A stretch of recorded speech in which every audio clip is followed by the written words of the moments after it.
Apakah itu dipertimbangkan, Prof? Atau memang sudah harga mati, ini pasal penghinaan tetap dipidana, tidak digeser ke perdata?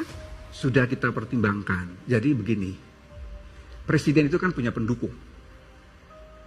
Kalau Nana bisa bayangkan, kita menghina atau memfitnah presiden, kalau pasal itu tidak diatur lalu kemudian terjadi chaos karena pendukung saling gontok-gontokan dan lain sebagainya, apa yang akan terjadi? Tapi kalau pasal itu diminimalisir kemudian menjadi delik aduan, maka kita akan bisa berbunyi. Kita akan menyatakan, presiden saja yang dihina tidak menjadi soal, kenapa harus Anda persoalkan? Ini yang merupakan fungsi pengendalian dalam hukum pidana, bahwa hukum pidana itu berfungsi antara lain adalah pengendalian sosial untuk mencegah hal-hal terjadi main hakim sendiri.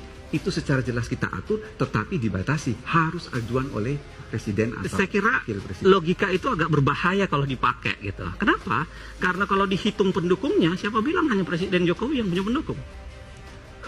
Ustadz Abdul Somad, kira-kira berapa pendukungnya tuh? Rocky Gerung, kira-kira berapa pendukungnya? Nah, justru menurut saya jadi berbahaya kalau logikanya kita atur secara khusus karena kita khawatir akan ada pendukungnya, lalu kemudian kita buatkan jadi delik aduan.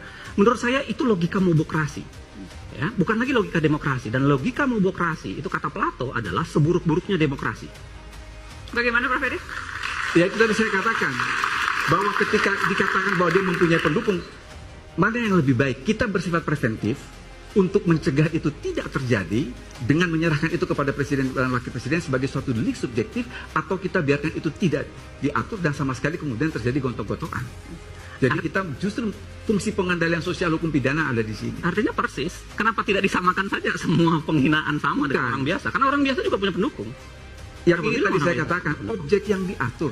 Bisa dibayangkan tadi dikatakan oleh Uceng, maka yang baru percobaan saja pidana mati. Karena presiden dan wakil presiden terhadap objek yang sama untuk penghinaan juga objeknya adalah presiden dan wakil presiden. Ini yang seharusnya jadi dikatakan biasa. Dampaknya tidak sebesar itu kalau penghinaan hanya menghargai, hanya melukai harga diri presiden, makanya, tetapi tidak ada dampak lain katanya. Saya katakan dilihat dari segi dampak, tetapi kita pembentuk tidak melihat dari segi dampak, kita melihat dari objek yang diatur. Dan itu harus diistimewakan objeknya, Mas. Jadi kalau presiden dibunuh, presiden diancam, ya jelas itu berbahaya, bisa mengganggu jalannya kekuasaan, bisa mengganggu jalannya suksesi, dan bisa kalau tidak diatur itu memang berbahaya. Setiap menjelang pemilu orang bisa bunuh-bunuhan kan, karena dengan mudah berganti yang namanya kekuasaan. Apalagi partai-partai berbeda partai, berbeda golongan itu menyusun siapa presiden, siapa wakil presiden. Tetapi kalau penghinaan, tadi misalnya kalau dikatakan tadi ya, lebih dispesifikkan penghinaan misalnya menyamakan dengan